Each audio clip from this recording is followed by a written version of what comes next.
আসসালামু আলাইকুম স্যার। ওয়ালাইকুম আসসালাম। স্যার ওয়ালাইকুম আসসালাম।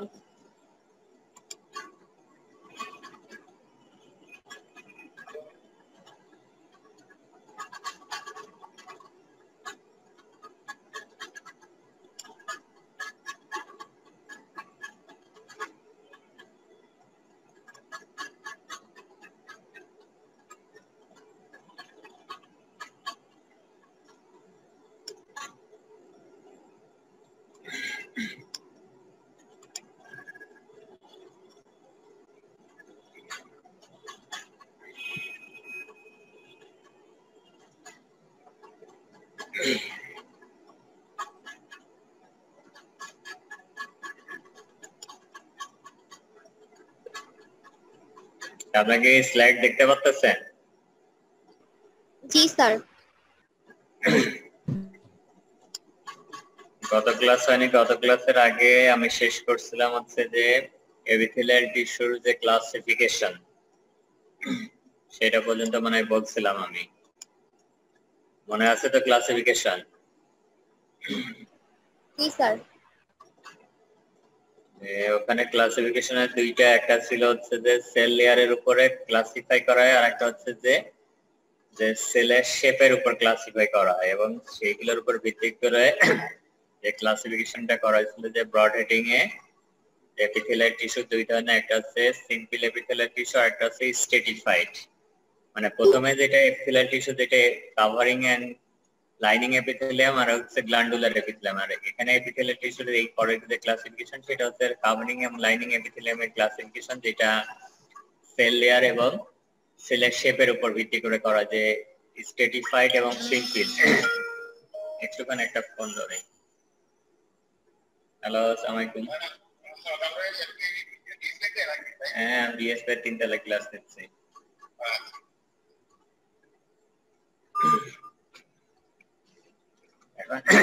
যে এপিথেলিয়াল সিম্পল এপিথেলিয়াল টিস্যুর ভিতরে কি কি ছিল বলেন তো একজন?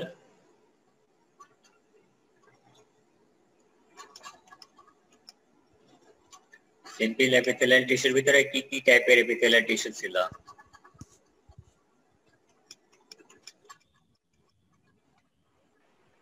স্যার কলামনার, তারপর কিউবয়েডাল, স্কোয়ামাস।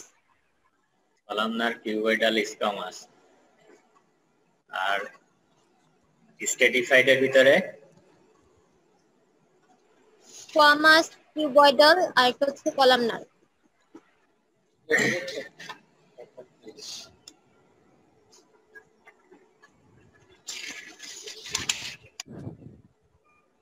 আচ্ছা, ঠিকই আছে, কিন্তু তাহলে তো আপনার ডেঙ্গু টেস্ট করা আছে। হ্যাঁ, কিন্তু কবে থেকে না আমাদের কয়দিন হয়েছে জ্বর? জ্বর 2 দিন একটু জমে। মানে কয়দিন আর জ্বর শুরু হয়েছে? জ্বর শুরু হয়েছে না এবারে বুধবার হয়েছিল, বুধবারে আর বৃহস্পতিবার। বৃহস্পতিবার ছিল না আজকে। এখন 3 দিন, নরমালি 3 দিনের ভিতরে অ্যান্টিজেন থাকলে পজিটিভ, তারপরে সে হতে থাকে, অনেক সময় নেগেটিভ হয়ে যায়। এই জন্য শুধু অ্যান্টিজেন করলে নাও আসতে পারে, অ্যান্টিবডি তো মানে এখানে করে, মানে অ্যাটলিস্ট তারটা আপনার এই যে করতে হবে, মানে কনফার্ম না করলে আপনার তো প্লেটলেটটা আবার রিপিট করতে হবে। হ্যাঁ, যেহেতু কম আছে আপনার, যেখানে ভাইরাল ফিভারে প্লেটলেট কমে যেতে পারে। প্লেটলেট কাউন্ট যেখানে ভাইরাল ফিভার রোগ প্রতিরোধ ব্যবস্থা, ডেঙ্গু NS1 অ্যান্টিজেন তো এখানে করতে হবে। এখানে শোনেন যে IgM অ্যান্টিবডি করতে পারে কিনা, তাহলে দুইটাই একসাথে করতে দিয়ে। আপনার একটু ওয়েট করেন, আমি একটু কথা বলতেছি।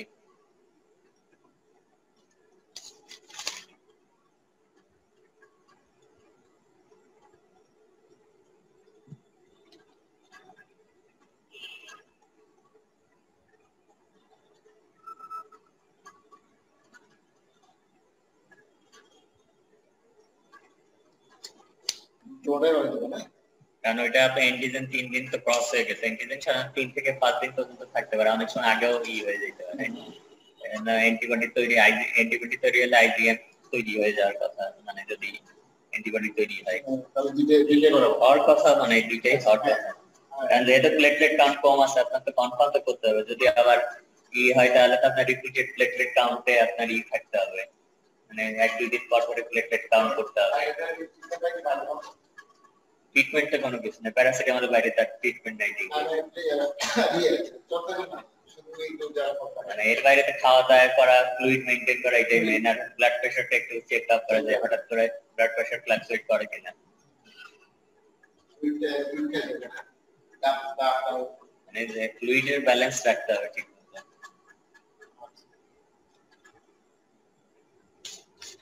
হ্যাঁ, যেটা বলতেছেন যে সিম্পল আর স্ট্রেটিফাইড, এখন এখানে যে সিম্পল এবং যে স্ট্রেটিফাইড যে এপিথেলিয়াল টিস্যু গুলো আছে সেগুলোর যে স্ট্রাকচারাল যে মাইক্রোস্কোপের নিচে কিছু বৈশিষ্ট্য যেটা একটার সাথে আরেকটা একটু ডিফার করে, সেগুলোর ভিতরে আছে যেমন এখানে প্রথমে যে ছবিটা দেওয়া আছে সিম্পল স্কোমাস এপিথেলিয়াম টিস্যু।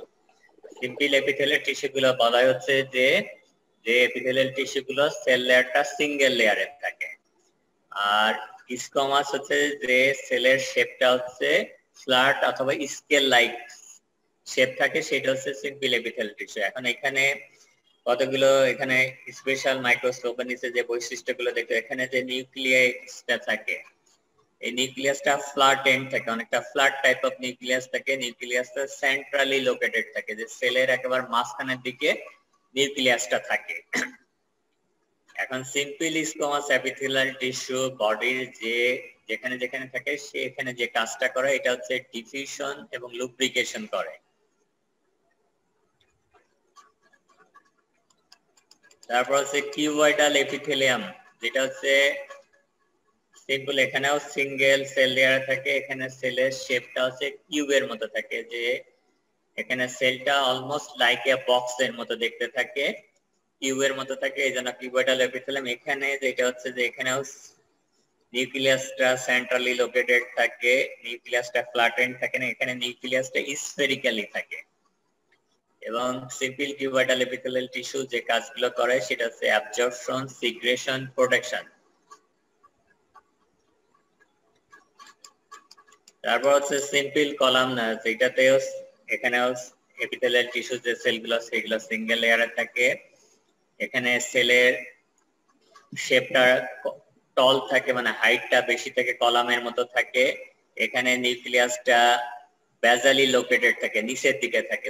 ওই উপরের দুইটা থেকে নিউক্লিয়াসটা কিন্তু সেন্ট্রালি লোকেটেড ছিল, আর এখানে থাকে হচ্ছে বেজালি লোকেটেড। এবং নিউক্লিয়াসের শেপটা হচ্ছে রাউন্ডেড শেপ, উপরের এটাতে নিউক্লিয়াসটা ছিল হচ্ছে ফ্ল্যাট এন্ড, এটাতে স্ফেরিক্যাল, আর এটা হচ্ছে রাউন্ডেড শেপ। এবং কলামনার এপিথেলিয়াম টিস্যু যে এখানে সিম্পল কলামনার এপিথেলিয়াল টিস্যু, কিছু কিছু কলামনার এপিথেলিয়াল টিস্যুতে সিলিয়া থাকে, যেটাকে তখন বলা হয় ciliated simple columnar epithelial tissue. এবং এটাতে ফাংশনের ভিতরে আছে যে অ্যাবজর্পশন, সিক্রেশন, প্রোটেকশন। তারপর সিউডো স্ট্রেটিফাইড, যেটা হচ্ছে এটা হচ্ছে সিম্পলি বলা হয় কারণ এখানেও সেল লেয়ার গুলো সিঙ্গেলই থাকে, কিন্তু সেল লেয়ার গুলো যে সবগুলো সেলের এপিক্যাল সারফেসটা একই ভাবে সাজানো থাকে না, এই জন্য দেখতে হচ্ছে যে মাল্টিপল লেয়ারের মতো মনে হয়। এবং এখানে নিউক্লিয়াসটা হচ্ছে বিভিন্ন ভাবে থাকে, যে এখানে সেলগুলো differ in height, not all cells reach the apical surface. নিউক্লিয়াসটাও যেহেতু সবগুলো সেল এপিক্যাল সারফেসকে টাচ করতে পারে না, এই জন্য নিউক্লিয়াস গুলো কিন্তু ডিফারেন্ট পজিশনে থাকে। এবং সিউডো স্ট্রেটিফাইড যে এপিথেলিয়াল টিস্যু থাকে তার এপিক্যাল সারফেসে সিলিয়া থাকে, এই জন্য এগুলোকে বেশিরভাগ ক্ষেত্রে যে নামে ডাকা হয় pseudo stratified ciliated epithelial tissue বলে ডাকা হয়। এবং এটার কাজ হচ্ছে অ্যাবজর্পশন, সিক্রেশন, ট্রান্সপোর্টেশন। এরপর আছে স্ট্রেটিফাইড স্কোমাস এপিথেলিয়াল টিস্যু, এটাতে সেলগুলো কয়েকটা লেয়ারে থাকে এবং লেয়ার গুলো সবগুলো লেয়ারে কিন্তু একই ধরনের সেল থাকে। একবার টপ লেয়ারে থাকে হচ্ছে ফ্ল্যাট লাইক সেল, নিচের দিকে কিন্তু এই সেলগুলো একটু ডিফারেন্ট সেল থাকে। যে বেজাল লেয়ারে vary from cuboidal to columnar, এখানে কিছু কিউবয়েডাল সেল থাকে, আবার কিছু সেল থাকে কলামনার। একবার টপ লেয়ারে থাকে হচ্ছে স্কোমাস সেল। এবং এইটার দুইটা টাইপস, দুইটা ভাগ করা হয়, একটা হচ্ছে বলা যায় ক্যারাটিনাইজড আর একটা হচ্ছে নন ক্যারাটিনাইজড। যে ক্যারাটিনাইজড যেটাকে ক্যারাটিন নামক প্রোটিন থাকে আর যেটাগুলোতে ক্যারাটিন থাকে না সেগুলোকে বলা হয় নন ক্যারাটিনাইজড। এবং এটারও মেইন কাজ হচ্ছে প্রোটেকশন, যে শরীরে যে সব জায়গায় অ্যাব্রেশন মানে ঘষা খেতে পারে এবং ঘষা খাওয়ার জন্য শরীরের ওই স্ট্রাকচার গুলো আন্ডারলাইং স্ট্রাকচার গুলো ক্ষতিগ্রস্ত হতে পারে, সেই ধরনের স্ট্রাকচার গুলোতে থাকে হচ্ছে stratified squamous epithelial tissue. Stratified cuboidal epithelial tissue এটা দুইটা লেয়ারে থাকে এবং দুইটা লেয়ারই হচ্ছে কিউবয়েডাল এপিথেলিয়াম থাকে, কিউবয়েডাল সেল থাকে। এখানে নিউক্লিয়াস গুলো সেন্ট্রালি লোকেটেড থাকে এবং নিউক্লিয়াস গুলো স্ফেরিক্যাল থাকে এবং এটার কাজ হচ্ছে অ্যাবজর্পশন সিক্রেশন। তারপর হচ্ছে যে স্ট্রেটিফাইড কলামনার, এখানে সেল লেয়ার গুলো কয়েকটা লেয়ারে থাকে। একবার টপ লেয়ারে থাকে হচ্ছে কলামনার সেল এবং এই কলামনার সেলগুলো নিউক্লিয়াস গুলো হচ্ছে বেজালি লোকেটেড থাকে।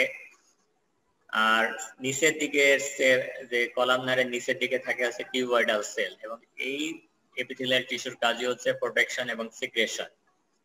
আর ট্রানজিশনাল এপিথেলিয়াল টিস্যু যেটা বলা হয়েছিল যে এটা হচ্ছে স্পেশালাইজড টিস্যু পার্টে থাকে। এগুলো হচ্ছে যে আপনার স্ট্রেস মানে যেখানে প্রসারণের দরকার হয় সেই এরিয়াগুলোতে এই ট্রানজিশনাল এপিথেলিয়াল থাকে। বিশেষত urinary system, ureter, urinary bladder এবং ইউরিনারি ব্লাডারের সাথে ইউরেথ্রার যে অংশটা যুক্ত থাকে সেখানে থাকে হচ্ছে এই এপিথেলিয়াল টিস্যু এবং এই এপিথেলিয়াল টিস্যু গুলো যে ভেরি করে যে সেলে এই এপিথেলিয়াল টিস্যুর যে আকৃতিটা সেটা আবার ভেরি করে। উপরের দিকে যেগুলো দেখেন যে এখানে সেলের এটা সেলগুলো অনেকটা রাউন্ডেড থাকে, সেলের আকৃতিটা অনেক বড়, আবার নিচের দিকে হচ্ছে কিউবয়েডাল এবং এখানে নিউক্লিয়াস গুলো উপরের দিকে লেয়ারে নিউক্লিয়াসটা বাই নিউক্লিয়ার থাকে, নিউক্লিয়াসটা দুইটা ভাগে ভাগ থাকে এবং এটার ফাংশন হচ্ছে ডিসটেনশন অথবা স্ট্রেসিং বলা যায়, occurs only in bladder, ureter, urethra. এখানে এপিথেলিয়াল টিস্যুর যে ক্লাসিফিকেশন আসে সেখানে অনেক সময় জিজ্ঞাসা করা হয় যে এই এপিথেলিয়াল টিস্যুগুলোর লোকেশন কোথায়, এপিথেলিয়াল টিস্যুগুলোর ফাংশন, যেটা ফাংশন গুলো তো আগেই বলা হয়েছে। যে এপিথেলিয়াল টিস্যুর লোকেশনের কিছু এক্সাম্পল একটু মনে রাখতে হবে। যে সিম্পল এপিথেলিয়াল টিস্যু এটা পাওয়া যায় air sacs of the lungs, যে লাংসের যে অ্যালভিওলাই থাকে সেখানে পাওয়া যায় হচ্ছে সিম্পল স্কোমাস এপিথেলিয়াল টিস্যু। তারপর lining of the heart, blood vessel and lymphatic vessel. তারপর সিম্পল কিউবয়েডাল এপিথেলিয়াল টিস্যু পাওয়া যায় যে ducts and secretory portion of the small glands, যে গ্ল্যান্ডের তো দুইটা অংশ থাকে, একটা হচ্ছে ডাক্ট পোর্শন আর একটা হচ্ছে সিক্রেটরি পোর্শন, যেখান থেকে সিক্রেশন গুলো প্রোডাকশন হয়, তারপরে সেগুলো ডাক্টের মাধ্যমে বডির সারফেসে চলে আসে অথবা বডি ক্যাভিটিতে চলে আসে। সেই গ্ল্যান্ড গুলোতে থাকে হচ্ছে সিম্পল কিউবয়েডাল এপিথেলিয়াম টিস্যু।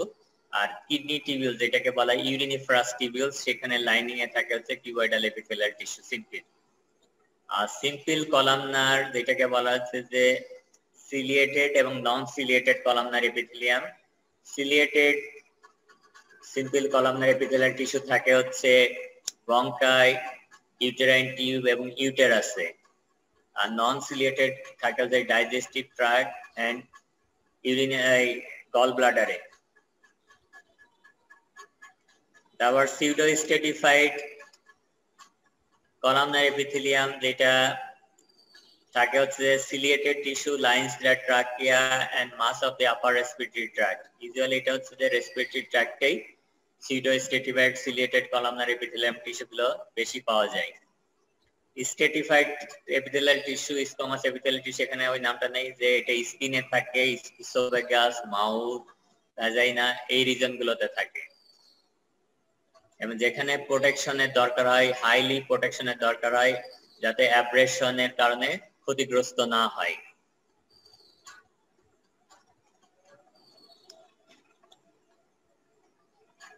তারপর হচ্ছে স্ট্রেটিফাইড কিউবয়েডাল এপিথেলিয়াম টিস্যু, এটা থাকে sweat gland, salivary glands, mammary glands, যেটা প্রোটেকশনের হিসাবে কাজ করে। এখন একজন বলেন তো স্যালাইভারি গ্ল্যান্ডস কি কি আছে?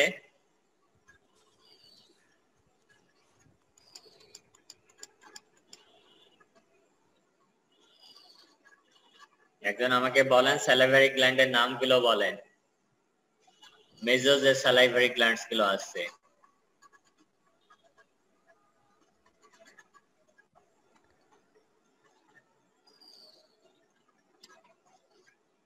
আপনারা কি শুনতে পাচ্ছেন আমাকে? স্যার প্যারোটিড, সাবলিঙ্গুয়াল আর সাবম্যান্ডিবুলার। প্যারোটিড, সাবম্যান্ডিবুলার আর সাবলিঙ্গুয়াল গ্ল্যান্ড, যেগুলো হচ্ছে স্যালাইভারি গ্ল্যান্ডস, এবং এই গ্ল্যান্ডস গুলো লাইনিং এ থাকে হচ্ছে স্ট্রেটিফাইড cuboidal epithelium. Stratified columnar epithelium থাকে হচ্ছে male urethra and the ducts of the some glands. ইউরেথ্রার কিছু অংশ থাকে হচ্ছে ট্রানজিশনাল এপিথেলিয়াম, যে ইউরিনারি ব্লাডারের কাছাকাছি যে অংশটা থাকে সেখানে থাকে হচ্ছে ট্রানজিশনাল এপিথেলিয়াল টিস্যু, কিন্তু বাকি পোরশনে থাকে হচ্ছে স্ট্রেটিফাইড কলামনার এপিথেলিয়াল টিস্যু। আর ট্রানজিশনাল এপিথেলিয়াল টিস্যু এটা ইউরিনারি ব্লাডার, এখানে ব্লাডারটা লেখার সময় উল্লেখ করে দিয়েন যে urinary bladder. Urinary bladder, ureter এবং পোরশন অফ দি ইউরেথ্রা এবং পোরশন অফ দি কিডনি। কিডনিতে তো মেজর ক্যালিসেস থাকে, মেজর ক্যালিসেস, রিনাল, পেলভিস, এই স্ট্রাকচার গুলোতে থাকে হচ্ছে ট্রানজিশনাল এপিথেলিয়াল টিস্যু।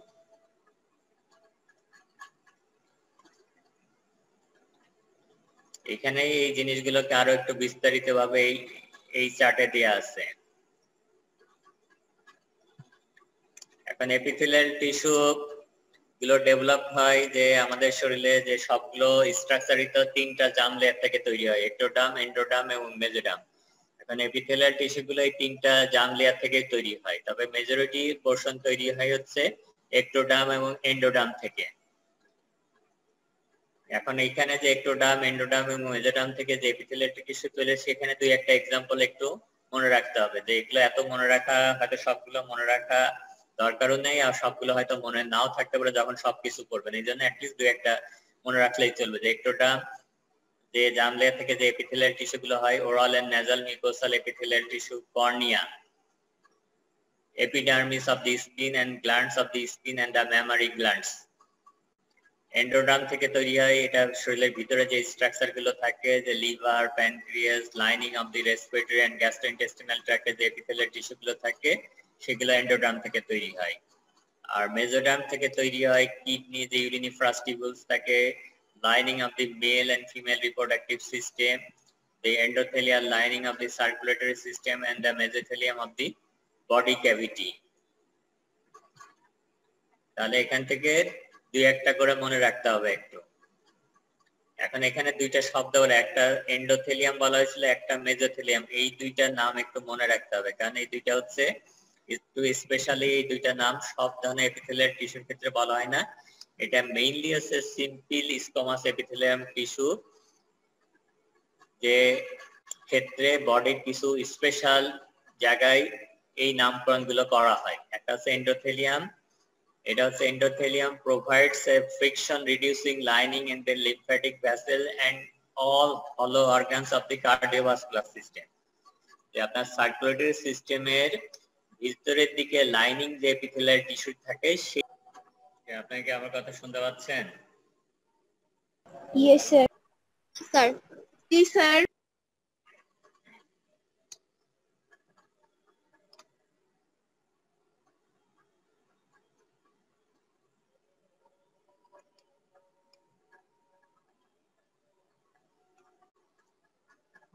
এখানে আমি দুইটা শব্দ যেটা বলছিলাম, দুইটা সিম্পল স্কোমাস এপিথেলিয়াল টিস্যুর ক্ষেত্রে ওই দুইটা শব্দ একটু মনে রাখতে হবে, একটা হচ্ছে এন্ডোথেলিয়াম আর একটা হচ্ছে মেসোথেলিয়াম।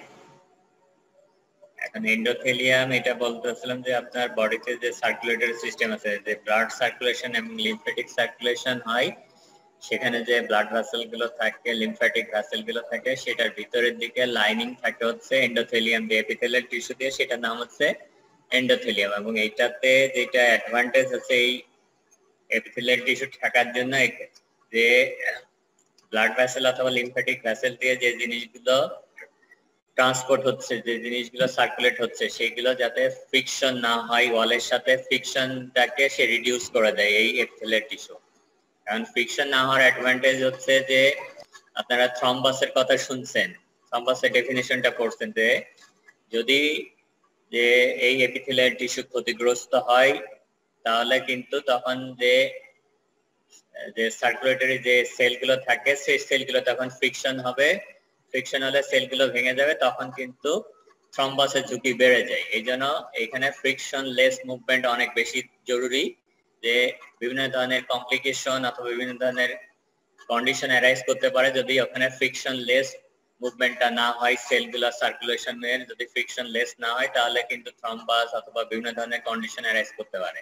ওখানে থ্রম্বাস হতে পারে, তারপর সেলগুলো ভেঙে গেলে সেলের ব্লাড সেলের বিভিন্ন ডিসঅর্ডার হতে পারে, যেমন অনেক সময় অ্যানিমিয়া ডেভেলপ করতে পারে, রক্তে দেখা যায় যে বিভিন্ন ধরনের ইলেকট্রোলাইটের পরিমাণ বেড়ে যেতে পারে, এই ধরনের সমস্যাগুলো তৈরি হতে পারে। আর মেজোথেলিয়াম হচ্ছে যে সিম্পল স্কোমাস এপিথেলিয়াম টিস্যু গুলো ফাউন্ড ইন সেরাস মেমব্রেন, যে মেমব্রেন গুলো হচ্ছে খুব পাতলা মেমব্রেন বলা হয়, যেগুলো থেকে হচ্ছে সেরাস নামে এক ধরনের ফ্লুইড সিক্রেট হয়। The membranes lining the ventral body cavity and covering the organs within it. আমাদের বডিতে যে ভেন্ট্রাল বডি ক্যাভিটি আছে, যেমন অ্যাবডোমিনাল ক্যাভিটি, এই ক্যাভিটির লাইনিং থাকে হচ্ছে মেজোথেলিয়াল টিস্যু দিয়ে, এবং এই ক্যাভিটির ভিতরে যে অর্গানগুলো থাকে সেদিকে সেই অর্গানগুলোর বাইরের দিকে যে কাভারিং থাকে সেই কাভারিং গুলো থাকে হচ্ছে মেজোথেলিয়াল টিস্যু দিয়ে। মানে যেমন স্টোমাক, তারপর হচ্ছে যে প্যানক্রিয়াস, স্প্লিন, এই ধরনের অর্গানগুলো বাইরের দিকে যে এপিথেলিয়াল টিস্যুতে কাভারিংস থাকে সেটার নাম হচ্ছে মেজোথেলিয়াম।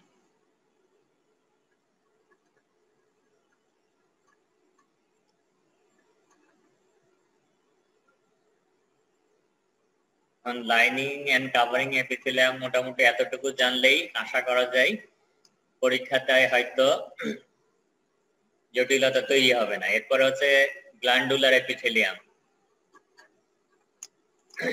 এপিথেলিয়াল টিস্যুর ব্রডলিতে দুইটা ভাগ করা হয়েছিল, একটা কাভারিং এন্ড লাইনিং এপিথেলিয়াম আর একটা হচ্ছে গ্ল্যান্ডুলার এপিথেলিয়াম। যে আমাদের শরীরে যে গ্ল্যান্ড গুলো আছে যেটাকে দুইটা ভাগ করা হচ্ছে, একটা হচ্ছে এক্সোক্রাইন আর একটা হচ্ছে এন্ডোক্রাইন। এই গ্ল্যান্ড গুলোতে থাকে হচ্ছে এপিথেলিয়াল টিস্যু। এখন a gland is one of more cells that produce and secrete a specific product. এখন গ্ল্যান্ডে যে গ্ল্যান্ড গুলো বলা হচ্ছে, এই গ্ল্যান্ড গুলো হচ্ছে কিছু কিছু গ্ল্যান্ড আছে সিঙ্গেল সেল নিয়ে গঠিত, যেমন ডবলেট সেল। আর বেশিরভাগ ক্ষেত্রে যে গ্ল্যান্ড গুলো বডিতে থাকে সেগুলো হচ্ছে মাল্টি সেলুলার গ্ল্যান্ড, এবং গ্ল্যান্ড গুলো প্রত্যেকটা গ্ল্যান্ডই স্পেসিফিক কিছু জিনিস তৈরি করে, এবং এই জিনিসগুলো তৈরি হওয়ার পরে সেই জিনিসগুলোকে সিক্রেট করে। সেই সিক্রেশনটা বডি সারফেসে হতে পারে অথবা বডি ক্যাভিটির ভিতরে হতে পারে, অথবা সিক্রেশন গুলো রক্তে মিশে যে ডিস্ট্যান্ট কোনো অর্গানে যে তার অ্যাকশনটা প্রডিউস করতে পারে। এখন যে সিক্রেশনটা হয় যে সেটা হচ্ছে ওয়াটার বেস সিক্রেশন, যে প্রোডাক্টটা তৈরি হয় সেটা হচ্ছে ওয়াটার বেস প্রোডাকশন, এবং এখানে প্রোটিন থাকে। এখন গ্ল্যান্ড গুলোর হচ্ছে যে গ্ল্যান্ডের যে ক্লাসিফিকেশন আছে, গ্ল্যান্ড গুলোকে যে দুইটা ভাগে ক্লাসিফাই করা হয়। একটা হচ্ছে গ্ল্যান্ডের যে যাদের যে সিক্রেশনটা হচ্ছে সেটা কি ইন্টারনালি সিক্রেট হচ্ছে অথবা এক্সটার্নালি সিক্রেট হচ্ছে সেটার উপর ভিত্তি করে ক্লাসিফিকেশন করা হয়। এবং গ্ল্যান্ডে যে সেলগুলো থাকে সেই সেলগুলো কি সিঙ্গেল থাকে না মাল্টিপল থাকে সেটার উপর ভিত্তি করে আবার ক্লাসিফাই করা হয়। আবার যে গ্ল্যান্ডের যে বিন্যাস থাকে, সেলের যে বিন্যাস থাকে সেটি কি যে টিউবের মতো আছে না অ্যালভিওলার মতো আছে না কম্বাইন্ড ফর্মে আছে সেটার উপর ভিত্তি করে আবার ক্লাসিফাই করা হয়। এখন যে মেজর যে ক্লাসিফিকেশন যেটা করা হয় যে গ্ল্যান্ডের যে প্রোডাক্টটা রিলিজ হচ্ছে সেটার উপর ভিত্তি করে যে what the release there product, যদি এটা এক্সটার্নালি রিলিজ করে তখন সেটাকে বলা হয় এক্সোক্রাইন গ্ল্যান্ড, আর যদি প্রোডাক্টটা রিলিজ করা হচ্ছে ইন্টারনালি যেটা ব্লাডের ভিতরে ব্লাডে রিলিজ করে তারপর ব্লাড দিয়ে সেটা ডিস্টাল কোনো অর্গানের উপরে কাজ করে সেটা হচ্ছে এন্ডোক্রাইন গ্ল্যান্ড। আর নাম্বার অফ সেলের উপর যেটা বলা হচ্ছে যে যে গ্ল্যান্ড গুলোতে সিঙ্গেল সেল থাকে সেগুলোকে ইউনিসেলুলার অথবা ওয়ান সেল গ্ল্যান্ড বলে, আর যেগুলোতে একের অধিক সেল থাকে সেগুলোকে মাল্টিসেলুলার গ্ল্যান্ড বলে। এখন এখানে একটা ছোট্ট একটা চার্ট দেওয়া আছে, এই চার্টটা হচ্ছে মোটামুটি গ্ল্যান্ডের যে বিভিন্ন ভাবে ক্লাসিফাই করা আছে সেগুলোকে এই চার্টের ভিতরে ঢুকানো আছে। যে গ্ল্যান্ড গুলোকে প্রথমে এক্সোক্রাইন এবং এন্ডোক্রাইনে ভাগ করছে। যে এক্সোক্রাইন সবাই জানেন যে গ্ল্যান্ড গুলোতে ডাক থাকে সেগুলোকে এক্সোক্রাইন গ্ল্যান্ড বলা হয়, আর যে গ্ল্যান্ড গুলোতে কোনো ডাক থাকে না সেইগুলোতে সেই গ্ল্যান্ডকে এন্ডোক্রাইন গ্ল্যান্ড বলা হয়। এখন যে এপিথেলিয়াল টিস্যুর ভিতরে যে মেইনলি যে যখন গ্ল্যান্ড গুলোকে ক্লাসিফাই করতে বলা হয় তখন মেইনলি হচ্ছে যে এক্সোক্রাইন গ্ল্যান্ডটাকে বেশি ফোকাস করা হয়, কারণ এন্ডোক্রাইন গ্ল্যান্ড গুলো আলাদাভাবে ডিসকাশন করা, আলাদাভাবে সেগুলোকে বলা হয় যে ডিসকাস করা হয় সেগুলোকে আলাদাভাবে বিভিন্ন কন্ডিশনের ক্ষেত্রে তখন সেগুলোকে বেশি ভাবে ফোকাস করা হয়। এখন এন্ডোক্রাইন গ্ল্যান্ড জাস্ট এখানে দুইটা নাম এখানে যে এন্ডোক্রাইন গ্ল্যান্ড গুলো স্ট্রাকচারালি দুই ভাগে হয়, একটা হচ্ছে কর্ড এন্ড ক্লাম্প টাইপ আর একটা হচ্ছে যে ফলিকুলার টাইপ। যে নিচে দুইটা ছবি দিয়ে আছে কর্ড এন্ড ক্লাম্প টাইপ আর একটা হচ্ছে ফলিকুলার টাইপ। যে কর্ড এন্ড ক্লাম্প টাইপে হচ্ছে যে এটা হচ্ছে cord and clump type. Cord মানে এখানে যে এন্ডোক্রাইন গ্ল্যান্ডের যে সেলগুলো থাকে সেগুলো দড়ির মতো থাকে এখানে, অথবা ঝোপঝাড়ের মতো স্তূপের মতো থাকে। এটা হচ্ছে কর্ড এন্ড ক্লাম্প টাইপ বলার। এবং এখানে যেটা একটা দেখতেছেন যে কর্ড এখানে যে ক্যাপিলারিজ গুলো আছে এগুলো হচ্ছে যে সেলের ভিতর দিয়ে পারমিয়েটেড। The cells arranged in irregular cord and clump permeated by capillaries। আর এখানে যে সেলগুলো থাকে সেই সেলগুলো হচ্ছে অ্যারেঞ্জড ইন ফলিকল, যে ছোট ছোট বলা হয় যে ক্যাভিটির মতো থাকে। এবং এখানে যে ক্যাপিলারিজ গুলো থাকে হচ্ছে যে সেলের বাইরের দিকে সারাউন্ড করে থাকে হচ্ছে ক্যাপিলারিজ, আর এখানে সেলের ভিতরে পারমিয়েট করে হচ্ছে ক্যাপিলারিজ গুলো। এবং এখানে কর্ড এন্ড ক্লাম্প টাইপ যে এন্ডোক্রাইন গ্ল্যান্ড গুলো আছে সেই গ্ল্যান্ড গুলোর সিক্রেশন যেগুলো হচ্ছে secretion directly delivered outward in the capillaries। যে ডাইরেক্টলি ডেলিভারিড আউটওয়ার্ড ইন ক্যাপিলারিজ, যে এইগুলো থেকে ক্যাপিলারিজ তে হচ্ছে, আর এইগুলোতে যেটা ফলিকুলার টাইপের যে সিক্রেশন গুলো হয় সেলগুলো থেকে ফলিকুলের ভিতরে হচ্ছে সিক্রেশন গুলো যায়। তারপরে সিক্রেশন গুলো তারপরে সেখান থেকে হচ্ছে যে ডিস্টাল সাইডে, তারপর সেগুলো ব্লাডে যায়, ব্লাড থেকে তারপর সেগুলো হচ্ছে ডিস্টাল সাইডে তার অ্যাকশনটা প্রডিউস করে।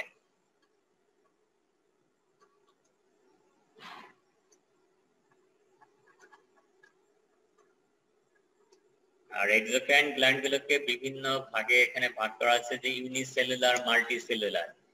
ইউনিসেলুলার এক্সাম্পল বললাম যে গবলেট সেল, যেটা রেসপিরেটরি ট্র্যাক্ট এবং ডাইজেস্টিভ ট্র্যাক্টে গবলেট সেল এই সিঙ্গেল সেল লাইক গ্ল্যান্ড গুলো থাকে। মাল্টিসেলুলারের ভিতরে আবার অনেকগুলো ভাগ করা আছে, যে according to shape of the glands. গ্ল্যান্ডের যে শেপ থাকে সেই শেপ, কোন গ্ল্যান্ডের শেপটা টিউব, ছোট ছোট টিউবের মতো থাকে যেগুলোকে টিউবুলার গ্ল্যান্ড বলা হয়। কোন গ্ল্যান্ডের শেপটা হচ্ছে অ্যালভিওলাই, যে লাংসের যে অ্যালভিওলাই থাকে সেই অ্যালভিওলার মতো থাকে, মানে নিচের দিকে হচ্ছে প্রসারিত থাকে, যে অনেকটা হচ্ছে বলা হয় যে নিচের দিকে যে বাল্বের মতো থাকে, যেগুলোকে অ্যালভিওলার অথবা অ্যাসিনাট গ্ল্যান্ড বলা হয়। আর কিছু কিছু গ্ল্যান্ড বলা হয় যে কিছুটা দেখতে টিউবের মতো আবার কিছুটা দেখতে অ্যালভিওলার মতো, সেগুলোকে বলা হয় টিবিউলার অ্যালভিওলার গ্ল্যান্ড। তারপরে অ্যাকর্ডিং টু ডাক্টস, ব্রাঞ্চড আর আনব্রাঞ্চড, যে গ্ল্যান্ডের তো দুইটা পোরশন থাকে, একটা থাকে সিক্রেটরি পোরশন আর একটা থাকে হচ্ছে ডাক্ট পোরশন। এখন ডাক্ট গুলো যে যদি ব্রাঞ্চ থাকে তখন সেগুলোকে বলা হয় কমপ্লেক্স গ্ল্যান্ড, আর ডাক্ট গুলো যদি আনব্রাঞ্চ থাকে তখন সেগুলোকে বলা হয় সিম্পল গ্ল্যান্ড। তারপর হচ্ছে according to manner of secretion, যে এক্সোক্রাইন গ্ল্যান্ডের যে সিক্রেশন গুলো হচ্ছে সেটা কোন পদ্ধতিতে সিক্রেশন গুলো বাইরের দিকে চলে আসতেছে, যে যেখানে তৈরি হচ্ছে তারপরে সেগুলো তো বাইরের দিকে আসতে, সেই পদ্ধতিগুলোর ভিতরে আছে হলোক্রাইন, সেটার উপর ভিত্তি করে হলোক্রাইন গ্ল্যান্ড বলা হয়, অ্যাপোক্রাইন আর মেরোক্রাইন গ্ল্যান্ড। তারপর হচ্ছে যে ডেভেলপমেন্টের উপর ভিত্তি করে যে গ্ল্যান্ড গুলো যে এক্টোডার্ম থেকে উৎপত্তি হতে পারে, মেজোডার্ম থেকে উৎপত্তি হতে পারে, এন্ডোডার্ম থেকে উৎপত্তি হতে পারে।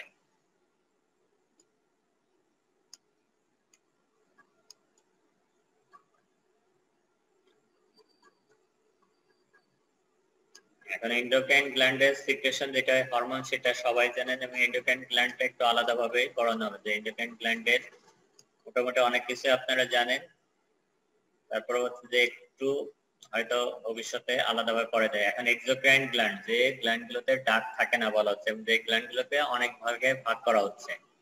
Exocrine glands secrete their products onto the skin or into the body cavity। এখন এক্সোক্রাইন গ্ল্যান্ড গুলো সিক্রেশন গুলো ডাক্টের মাধ্যমে সেটা বডির সারফেস মানে স্কিনের উপর দিকে চলে আসবে, অথবা বডির ভিতরের দিকে যে বিভিন্ন এক্সোক্রাইন গ্ল্যান্ড গুলো আছে সেই এক্সোক্রাইন গ্ল্যান্ড গুলো ওখানে যে ক্যাভিটি, বডি ক্যাভিটি গুলো আছে সেইগুলোতে সিক্রেশন গুলো রিলিজ করবে। যেমন রেসপিরেটরি গ্ল্যান্ডে যে সিক্রেশন গুলো থেকে রেসপিরেটরি যে ক্যাভিটি আছে সেই রেসপিরেটরি যে ক্যানাল আছে সেই ক্যানালের ভিতর সিক্রেশন গুলো রিলিজ করবে। ডাইজেস্টিভ যে গ্ল্যান্ড গুলো আছে সেই ডাইজেস্টিভ গ্ল্যান্ড গুলো সিক্রেশন গুলো ডাইজেস্টিভ ক্যানালের ভিতর রিলিজ করবে। স্যালাইভারি গ্ল্যান্ড যেমন ওরাল ক্যাভিটির ভিতরে সিক্রেশন গুলো রিলিজ করতেছে। Unicellular exocrine glands do this directly by exocytosis, while multicellular glands transport their product through a duct on the epithelial surface. এখন exocrine যে গ্ল্যান্ড গুলো যে সিক্রেশন করতেছে তার ভিতর মেজর সিক্রেশন গুলোর নাম আছে সোয়েট সিক্রেশন, অয়েল সিক্রেশন অথবা সিবাম সিক্রেশন বলা হয়, মিউকাস সিক্রেশন, বাইল সিক্রেশন, এগুলো হচ্ছে মেজর সিক্রেশন। এখন ইউনিসেলুলার গ্ল্যান্ডস এর নাম যেটা বলছেন যে goblet cell and mucus cell. যে গবলেট সেল এটা নাম দেখতে হচ্ছে গবলেটের মতো, মানে ছোট কাপের মতো অথবা পেয়ালার মতো দেখতে, এই জন্য নাম হচ্ছে গবলেট সেল। এবং এই সেলগুলো যে জিনিসটা রিলিজ করে সেটা হচ্ছে মেইনলি হচ্ছে মিউসিন এবং মিউসিন সিক্রেশন করে। এবং এই ইউনিসেলুলার গ্ল্যান্ডগুলো পাওয়া যায় হচ্ছে epithelial lining of the intestinal and respiratory tract, যেটার এক্সাম্পলটা একটু মনে রাখতে হবে, এটা সবাই জানেন, তারপর একটু মনে করানো। এখন unicellular exocrine gland produce mucin, যেটা হচ্ছে এক ধরনের গ্লাইকোপ্রোটিন বলা হয়। যখন এটা ওয়াটারে ডিজলভ হয় তখন যে জিনিসটা তৈরি হয় তখন সেটাকে বলা হয় মিউকাস। এবং এটা হচ্ছে স্লিমি একটা স্ট্রাকচার, যে জিনিসটা থাকলে আপনার ওই পার্টটা পিসিলটাকে লুব্রিকেশনে হেল্প করে।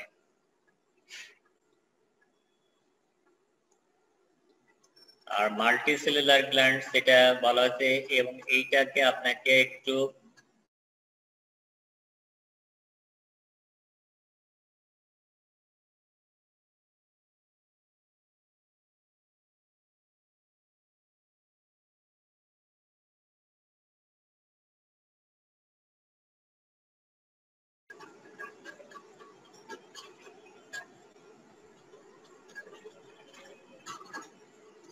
আপনাকে শুনতে পাচ্ছেন আমাকে? জি স্যার।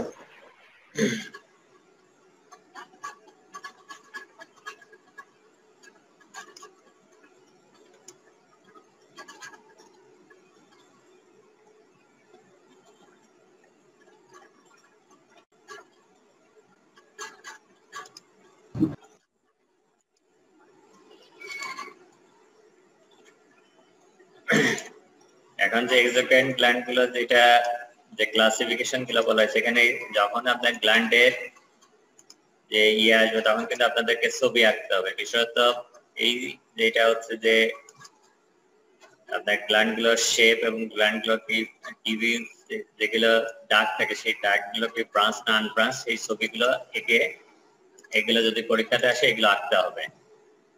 এখন এখানে যেটা হচ্ছে যে স্ট্রাকচারালি যে ক্লাসিফিকেশনটা করা হচ্ছে, যে ওখানে বলা হচ্ছে যে সিম্পল গ্ল্যান্ড আর হচ্ছে কম্পাউন্ড গ্ল্যান্ড। যে সিম্পল গ্ল্যান্ড যে গ্ল্যান্ডের ডাকগুলো হচ্ছে ব্রাঞ্চ থাকে না, আনব্রাঞ্চ থাকে, আর যে গ্ল্যান্ডের ডাকগুলো ব্রাঞ্চ থাকে সেগুলো হচ্ছে কম্পাউন্ড অথবা কমপ্লেক্স গ্ল্যান্ড। এখন টিবিউল এর ভিতরে আবার বলা হচ্ছে যে গ্ল্যান্ড গুলোতে দুই ভাগে ভাগ করা হচ্ছে, একটা হচ্ছে টিবিউল আর একটা হচ্ছে অ্যালভিওল। আবার কিছু কিছু গ্ল্যান্ড আছে বোথ টিবিউল এবং অ্যালভিওলার মতো দেখতে। এখন এই টিবিউলার এর ভিতরে আবার আছে যে সিম্পল টিবিউলার গ্ল্যান্ড আর কম্পাউন্ড অথবা কমপ্লেক্স টিবিউলার গ্ল্যান্ড। আবার ইসে হচ্ছে যে অ্যালভিওলার ভিতরে আছে সিম্পল অ্যালভিওলার গ্ল্যান্ড আর কম্পাউন্ড অ্যালভিওলার গ্ল্যান্ড।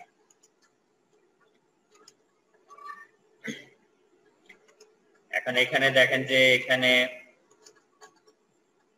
যে ছবিতে যেটা দেখা আছে এটা হচ্ছে টিউবের মতো, যে ছোট টিউবের মতো দেখতে। এটা হচ্ছে টিউবটা আবার কয়েলিং, মানে কিছুটা হচ্ছে ভাঁজ খাওয়া, যে বেঁকে গেছে কয়েলের মতো। আবার এখানে এই টিউবটা আছে ব্রাঞ্চ হয়ে গেছে অনেকগুলো, টিউবটা তিনটা ভাগে, এটা হচ্ছে ব্রাঞ্চ টিউবুলার গ্ল্যান্ড। এটা হচ্ছে যে সিম্পল। আর এখানে হচ্ছে যে ডাকটা থাকে সেই ডাকটা যদি ব্রাঞ্চ হয় সেটার উপর ভিত্তি করে এখানে ডাকটা আসার পরে মেইন ডাক এটা, তারপরে এটা একটা ভাগ হয়েছে, দুইটা ভাগ হয়েছে, তিনটা ভাগ হয়েছে, এটা হচ্ছে কম্পাউন্ড টিউবুলার গ্ল্যান্ড। এখানে যে সিক্রেটরি যে পোরশনটা আছে সেটা টিউবের মতো দেখতে, কিন্তু এখানে ডাকটা হচ্ছে ব্রাঞ্চ হয়ে গেছে, কিন্তু এখানে কিন্তু ডাকটা ব্রাঞ্চ হয়নি, এইজন্য এগুলোকে সিম্পল গ্ল্যান্ড বলা হচ্ছে। আর অ্যালভিওলার যে গ্ল্যান্ড গুলো থাকে সেগুলো বলা হচ্ছে যে দেখতে অনেকটা অ্যালভিওলার মতো, অথবা যে আপনার যে ইলেকট্রিক্যাল যে বাল্ব আছে সেই বাল্বের মতো। এই অংশটা হচ্ছে অ্যালভিওলার স্ট্রাকচার, এবং এখানে যে সিক্রেটরি যে ডাক্ট যে পোরশনটা আছে সেখানে কোনো ব্রাঞ্চ হয়নি, এখানেও ডাক্টে কোনো ব্রাঞ্চ হয়নি, কিন্তু এই অ্যালভিওলার যে স্ট্রাকচার আছে এখানে আবার ব্রাঞ্চ হয়ে গেছে। এটা হচ্ছে ব্রাঞ্চ সিম্পল অ্যালভিওলার গ্ল্যান্ড। আবার এখানে হচ্ছে যে ডাক্টটা হচ্ছে তিনটা ভাগে ভাগ আছে, যে মেইন ডাক্ট এটা একটা ভাগ, এটা একটা ভাগ, এটা একটা ভাগ, আবার অ্যালভিওলার স্ট্রাকচার গুলো ভাগ হয়ে গেছে। এটা হচ্ছে কম্পাউন্ড অথবা কমপ্লেক্স অ্যালভিওলার গ্ল্যান্ড। তার মানে আপনি যখন এক্সাম্পল লিখবেন তখন সবগুলোকে আলাদা আলাদা ভাবে এক্সাম্পল দিতে হবে।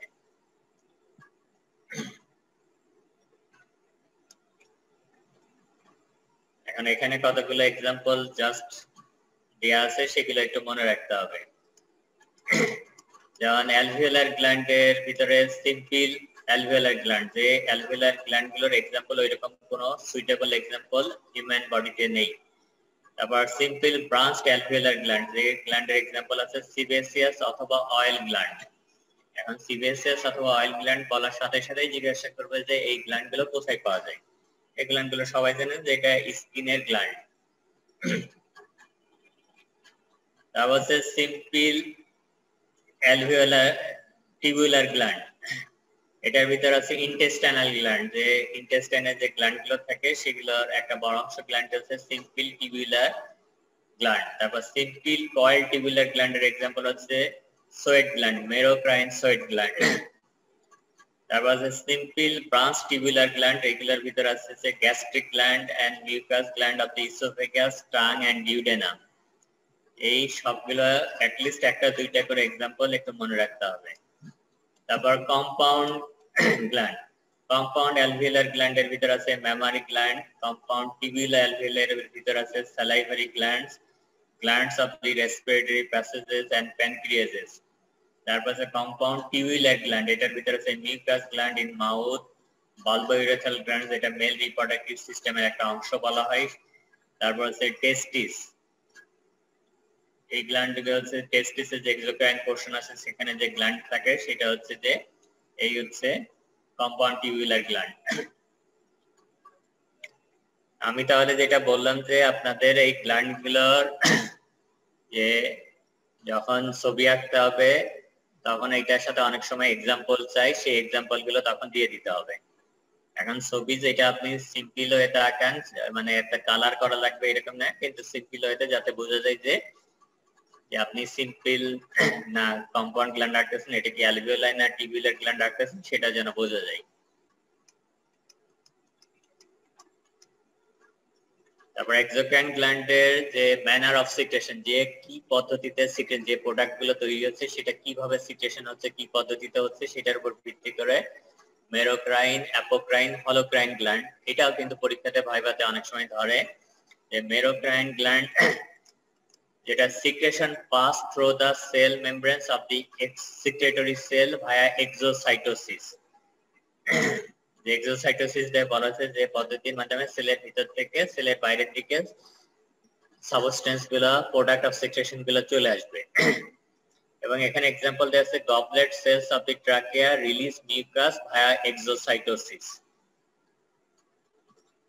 তারপর অ্যাপোক্রাইন গ্ল্যান্ড, যেখানে বলা হয় যে apical portion of the cell, যে portion of the cell containing secretion is release as it separates from the rest of the cell. যে এখানে এক্সাম্পল দেওয়া আছে the apical portion of the lactiferous gland release milk in this manner. যে এখানে সেলগুলোর apical portion সহ secretion সহ এগুলো চলে আসে, এইজন্য নাম হচ্ছে অ্যাপোক্রাইন গ্ল্যান্ড।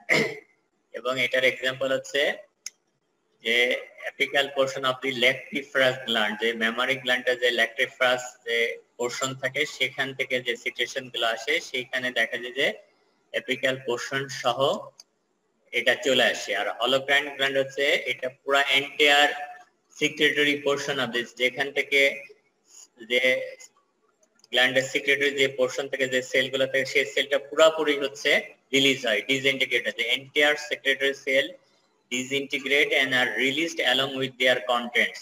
এখানে পুরো সেলটাই হচ্ছে যে এই সিক্রেটরি পোরশন থেকে রিলিজ হয়ে এটা ক্যাভিটির ভিতরে চলে আসে এবং ওই সেলটা আবার মাইটোসিস এর মাধ্যমে ওইখানে গ্যাপটা আবার পূরণ হয়ে যায়। এবং এখানে एग्जांपल আছে sebaceous gland release the sebum to lubricate the skin in this manner. তাহলে এখানে যদি এই ধরনের কোনো কিছু পরীক্ষাতে আসে তাহলে আপনাকে এই ছবিটা আঁকতে হবে, এই ধরনের ছবি আঁকতে হবে এবং এক্সাম্পল দিতে হবে। আপনারা কি বুঝতে পারলেন না পারেননি সেটা বলেন। আবার একটু বলেন গ্ল্যান্ডগুলা। এই manner of secretion. G sir. Manner of secretion মানে হচ্ছে যে আপনার যে প্রোডাক্টটা গ্ল্যান্ডে তৈরি হচ্ছে সেই গ্ল্যান্ডের প্রোডাক্টটা কিভাবে সে সেল থেকে বাইরের দিকে চলে আসতেছে সেটার উপর ভিত্তি করে তিনটা ভাগে ভাগ করা হচ্ছে। একটা হচ্ছে অ্যাপোক্রাইন, একটা হচ্ছে মেরোক্রাইন, আর একটা হচ্ছে হলোক্রাইন। এখন গ্ল্যান্ডের তো দুইটা পোর্শন থাকে, একটা হচ্ছে সিক্রেটরি পোর্শন আর একটা হচ্ছে ডাক্ট পোর্শন। এইদিকে যেটা দেখা যাচ্ছে নিচের দিকে এটা হচ্ছে সিক্রেটরি পোর্শন আর উপরের দিকে হচ্ছে ডাক্ট পোর্শন। এখন সিক্রেশন হওয়ার পরে সেগুলো গ্ল্যান্ডের যে ক্যাভিটি থাকে সেই ক্যাভিটিতে যাবে, তারপরে সেগুলো হচ্ছে যেটা বডি সারফেস অথবা বডি ক্যাভিটিতে যাবে। এখন মেরোক্রাইন গ্ল্যান্ড এখানে যেটা বলা হচ্ছে যে এখানে যে পদ্ধতিতে সেলের ভিতরে যে জিনিসটা তৈরি হচ্ছে সেটা যে এই ক্যাভিটির ভিতরে আসতেছে, মানে এই বাইরের দিকে সেল থেকে বাইরের দিকে চলে আসতেছে যে পদ্ধতির মাধ্যমে, সেটাকে বলা হচ্ছে এক্সোসাইটোসিস।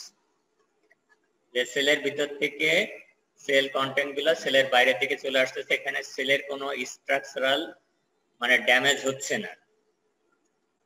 আর অ্যাপোক্রাইন গ্ল্যান্ড যেটা বলা হচ্ছে যে এখানে সেলের যে এপিক্যাল পোর্শন থাকে সেই এপিক্যাল পোর্শন সহ secretory part product of secretion সেটা বের হয়ে গ্ল্যান্ডের যে ক্যাভিটির সেখানে চলে আসতেছে, এই জন্য নাম হচ্ছে অ্যাপোক্রাইন, মানে এপিক্যাল পোর্শন সহ এখানে বের হয়ে আসে, এই জন্য নাম হচ্ছে এপিক্যাল। মানে সেলের এপিক্যাল পোর্শনটা সিক্রেশন হয়, সাথে সিক্রেট প্রোডাক্ট অফ সিক্রেশনের সাথে সেলের এপিক্যাল পোর্শনটাও সিক্রেট হয়, এই জন্য নাম হচ্ছে অ্যাপোক্রাইন গ্ল্যান্ড।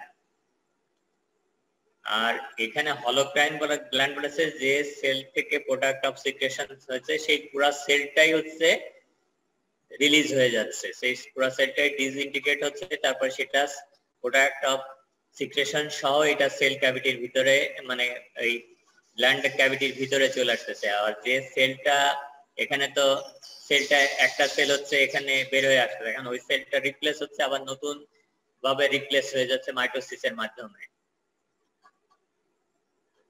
আমি কি করলাম বোঝা গেল?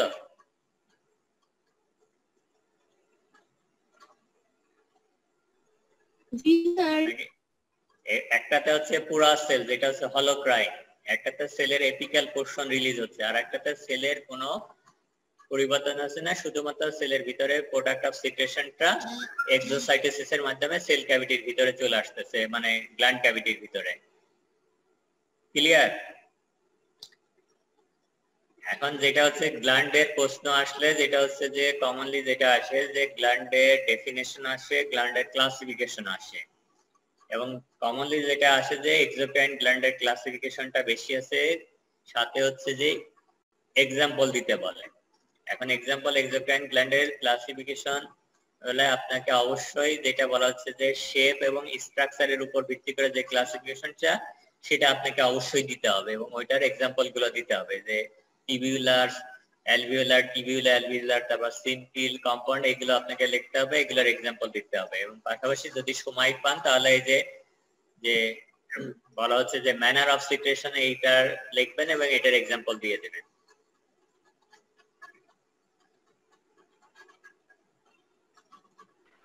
স্যার যদি পুরো গ্ল্যান্ডের কোয়েশ্চেন আসে যে ক্লাসিফাই গ্ল্যান্ড উইথ এক্সাম্পল, তাহলে কি সবগুলো লাগবে? ক্লাসিফাই ওইভাবে প্রশ্নটা তারপরে আসে যে গ্ল্যান্ডের অনেক সময় শর্ট নোট আসতে পারে। এখন গ্ল্যান্ডের শর্ট নোট আসলে আপনি সবকিছু একটু সঙ্গে, যেমন আপনি গ্ল্যান্ডের শর্ট নোট আসলে গ্ল্যান্ডের ডেফিনেশনটা লিখলেন, তারপর গ্ল্যান্ডটা বেসিক ব্রডলি কয় ভাগে ভাগ করা হয়, যে একটা হচ্ছে এক্সোক্রাইন, এন্ডোক্রাইন, তারপর গ্ল্যান্ড গুলো, তখন আপনি ক্লাসিফিকেশন এত ব্রডলি দিতে পারবেন না, তখন আপনাকে শর্ট করে দিতে হবে যে এন্ডোক্রাইন গ্ল্যান্ডের আপনি নাম দিয়ে দেবেন, এন্ডোক্রাইন গ্ল্যান্ড থেকে কি সিক্রেশন হয় সেটা আপনি দিলেন, এক্সাম্পল দুই একটা দিলেন, তারপর এক্সোক্রাইন গ্ল্যান্ডের ভিতর মেইনলি হচ্ছে আপনি স্ট্রাকচারাল যে ক্লাসিফিকেশনটা সেটা আপনি দিবেন, সাথে হয়তো দুই একটা এক্সাম্পল দিয়ে দিবেন। এখন যদি আপনি সময় পান তাহলে আপনি অনেক কিছু লিখতে পারবেন, কিন্তু সময়টা আপনাকে ওইভাবে যদি আপনি সময় বের করতে পারেন তাহলে আপনি যত বলা হয় যে শর্ট করে সবকিছু যদি কাজ করেন তাহলে তখন নাম্বারটা আরো বেশি পাবেন।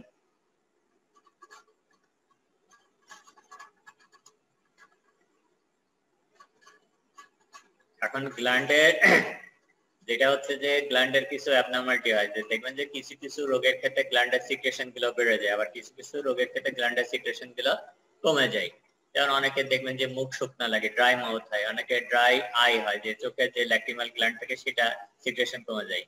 তারপর হচ্ছে ব্রঙ্কিয়াল সিক্রেশন অনেক ক্ষেত্রে দেখবেন যে বেড়ে যায়, যে কিছু কিছু রোগ হলে ব্রঙ্কিয়াল সিক্রেশন বেড়ে যায়, যেমন bronchial asthma, chronic obstructive pulmonary disease, এই ধরনের ডিজিজ হলে তখন ব্রঙ্কিয়াল সিক্রেশন বেড়ে যায়, তখনও কিন্তু মানুষের সমস্যা হয়। আবার অনেকে দেখবেন যে স্কিন ড্রাই হয়ে যায়,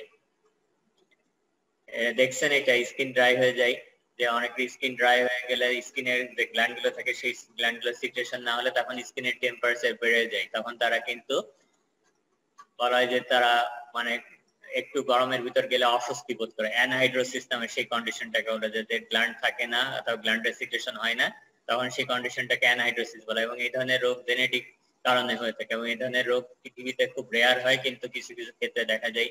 কিছুদিন আগে হয়তো আপনারা পেপার পত্রিকা বলে দেখবেন যে ভারতের সম্ভবত পশ্চিম বাংলায় একটা ছেলের এই আইসোলেটেড অ্যানহাইড্রোসিস নামে এই রোগটা ডায়াগনোসিস হয়েছে। এটা পৃথিবীতে খুব বিরল রোগ বলা হয়, এবং এই বাচ্চা কোনো সময় হচ্ছে যে সে বাতাস ছাড়া থাকতে পারে না, এবং এই জন্য তাকে পরামর্শ বিভিন্ন পরীক্ষা নিরীক্ষা করার পর ডায়াগনোসিস করার পরে এই রোগের কোনো ট্রিটমেন্ট নেই, এজন্য তাকে বলা হয়েছে যে সে যেন যে এয়ার কন্ডিশন যে যেখানে ফ্যাসিলিটি আছে অথবা যেখানে বলা হয় যে ঠান্ডা আবহাওয়া সেইখানে যেন থাকে। আবার অনেকে দেখবেন যে হাতে পায়ের ঘাম অনেক বেশি অথবা শরীরে অনেক ঘাম বেশি হয়, যেটাকে হাইপার হাইড্রোসিস বলে, যেটা যাদের সোয়েট গ্ল্যান্ডের সিক্রেশন অনেক বেশি হয় তাদের এই ধরনের সমস্যা থাকে।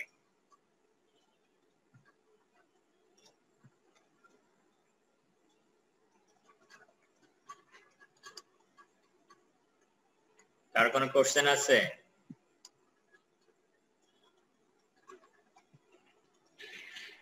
No sir. কারো যদি কোনো কোশ্চেন না থাকে তাহলে আমি বের হয়ে যাচ্ছি। তাহলে সবাই ভালো থাকেন, সুস্থ থাকেন। আসসালামু আলাইকুম স্যার। আসসালামু আলাইকুম স্যার।